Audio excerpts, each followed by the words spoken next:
Assalamualaikum warahmatullahi wabarakatuh. Nama saya Dalilah Niayuni, kelas 6C, Program Studi Teknik Informatika Politeknik Negeri Pontianak. Pada kesempatan kali ini, saya akan menyampaikan sedikit materi tentang kriptografi. Baik, langsung saja kita masuk ke pembahasan. Yang pertama ada definisi kriptografi. Kriptografi berasal dari kata bahasa Yunani yaitu kriptos dan graphen. Kriptos berarti rahasia atau tersembunyi, sedangkan graphen artinya menulis. Jadi, secara umum, kriptografi merupakan proses menulis atau menyampaikan pesan secara rahasia dan tersembunyi. Jika dikaitkan dengan penggunaan teknologi digital, maka kriptografi adalah disiplin ilmu yang mempelajari teknik enkripsi naskah asli atau plain text yang tersusun acak dengan memanfaatkan kunci enkripsi sehingga naskah tersebut berubah menjadi teks yang sulit terbaca atau ciphertext oleh user yang tidak memiliki kunci deskripsi. Selanjutnya, fungsi penggunaan kriptografi. Yang pertama ada kerahasiaan atau confidentiality. Penggunaan kriptografi berfungsi agar rahasia yang ada pada data atau pesan yang dikirim agar terjaga rahasianya. Hanya pengirim pesan dan penerima pesan yang mengetahui isi data atau pesan tersebut. Semakin rahasia sebuah pesan, sebaiknya semakin tinggi pula tingkat kesulitan dari enkripsi yang dilakukan. Yang kedua ada integritas data atau integrity. Integritas data berhubungan dengan keaslian data atau pesan yang dikirim. Tujuan kriptografi adalah menjamin data atau pesan yang dikirimkan masih asli atau sama dengan yang dikirim oleh pengirim pesan, dengan yang diterima oleh penerima pesan. Bentuk sandi atau kode kriptografi hanya diketahui oleh pengirim dan penerima pesan, maka hanya pengirim dan penerima pesan yang tahu apakah pesan data tersebut asli atau tidak.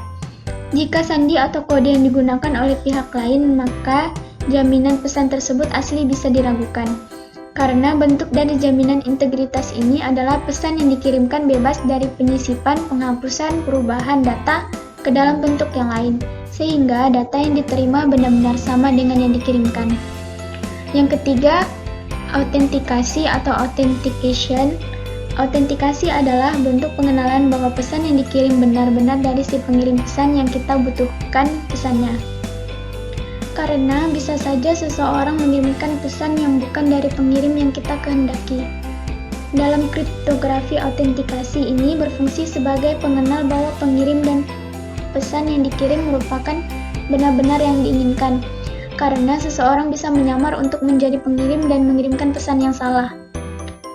Yang keempat yaitu non-repudiasi atau non-repudiation.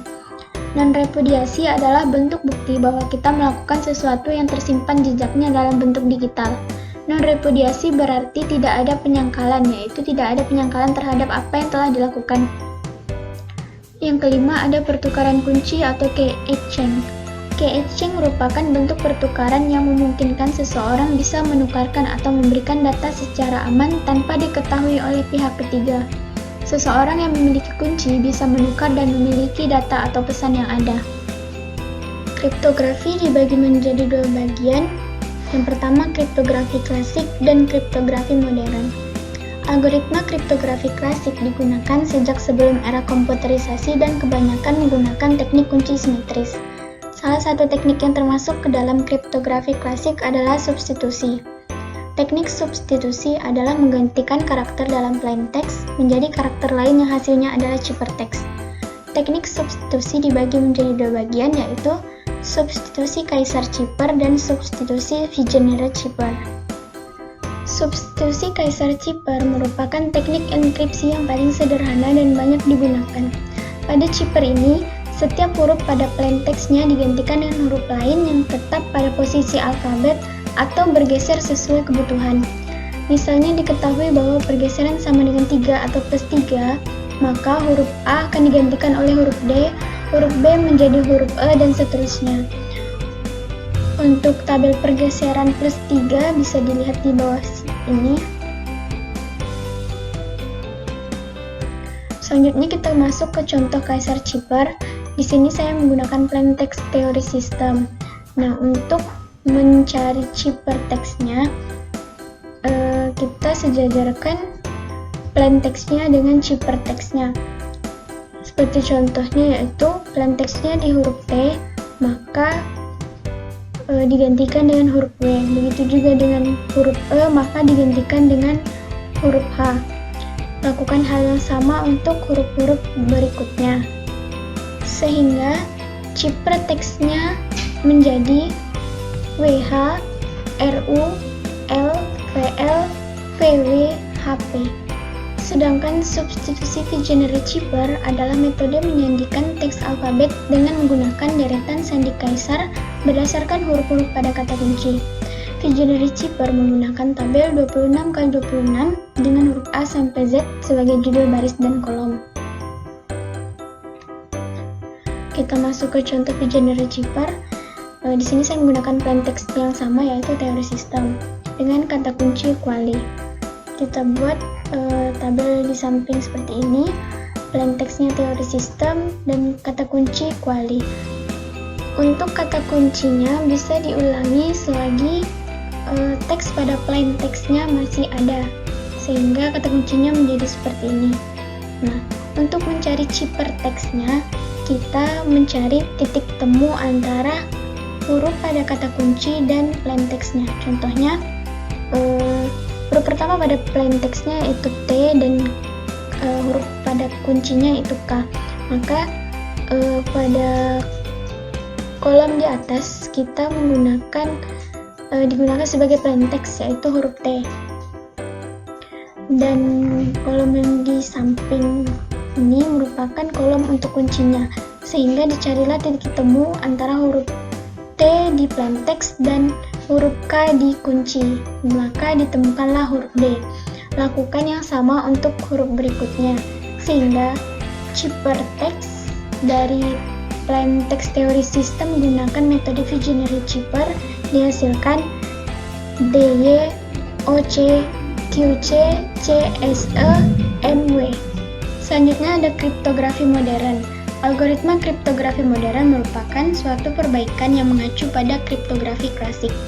Algoritma ini menggunakan pengolahan simbol biner yang dibentuk dari kode ASCII atau American Standard Code for Information Interchange, karena berjalan mengikuti operasi komputer digital sehingga membutuhkan pengetahuan dasar matematika untuk menguasainya.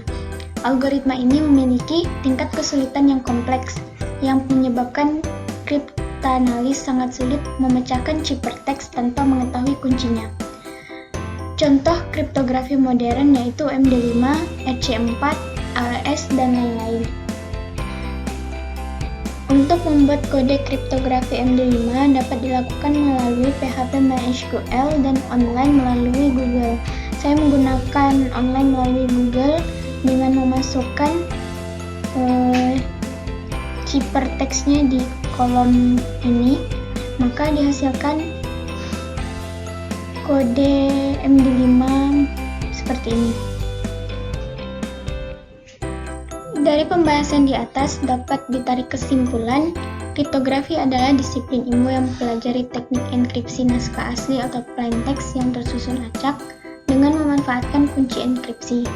Fungsi utama penggunaan kriptografi adalah mengubah teks biasa menjadi teks yang sulit terbaca oleh user yang tidak memiliki kunci deskripsi.